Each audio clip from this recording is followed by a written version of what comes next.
ഇറാനിൽ വ്യോമാക്രമണം ഘടിപ്പിച്ച് ഇസ്രായേൽ. ഇറാനിലെ ഇന്റലിജൻസ് മേധാവികളെ ഇസ്രായേൽ വധിച്ചു.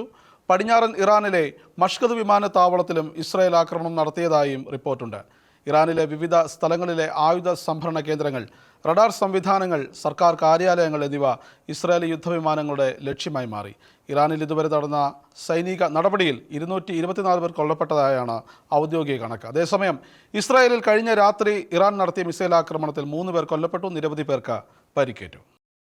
കഴിഞ്ഞ ദിവസവും ഇന്നും ഇസ്രായേൽ ഇറാനിൽ വൻതോതിലുള്ള വ്യോമാക്രമണമാണ് നടത്തിവന്നത്.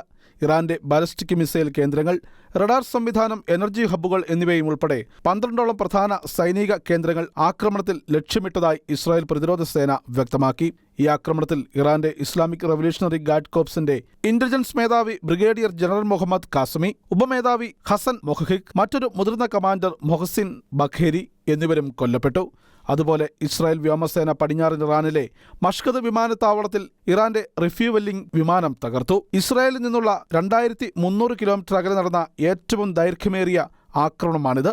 1985-ലെ ടുണീഷ്യയിലെ PLO ആസ്ഥാനം ആക്രമിച്ചതിനു ശേഷമുള്ള സൈനിക നടപടി. ടെഹ്റാനിലും ഷിറാസിലും പാജിനിലും വ്യാപകമായ ആക്രമണങ്ങൾ നടന്നതായി റിപ്പോർട്ടുകളുണ്ട്.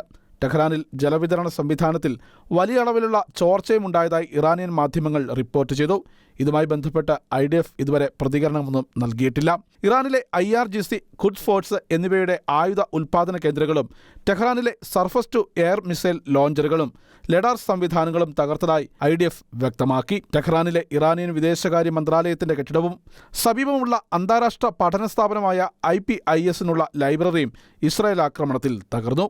ഇസ്രായേൽ ഇറാനിൽ നടത്തിയ ആക്രമണങ്ങളിൽ ഇതുവരെ കൊല്ലപ്പെട്ടത് 224 ഉയർന്നതായി ഇറാൻ സ്റ്റേറ്റ് മീഡിയ റിപ്പോർട്ടിൽ പറയുന്നു. ഇറാന്റെ മിസൈൽ ആക്രമണത്തിൽ മധ്യ ഇസ്രായേലിലും വടക്കൻ ഇസ്രായേലിലും നാശനഷ്ടങ്ങൾ റിപ്പോർട്ട് ചെയ്തു. 3 പേർ കൊല്ലപ്പെടുകയും 50ഓളം പേർക്ക് പരിക്കേൽക്കുകയും ചെയ്തു. അതേസമയം ഓപ്പറേഷൻ റൈസിൻ ലയൺ അവസാനിക്കുമ്പോൾ ഇറാനിൽ നിന്ന് ഇനി ആണവ ഭീഷണി ഉണ്ടാകില്ലെന്ന പ്രതീക്ഷ പങ്കുവയ്ക്കുകയാണ് ഇസ്രായേൽ സൈനിക നേതൃത്വം. International desk, Shekinah news.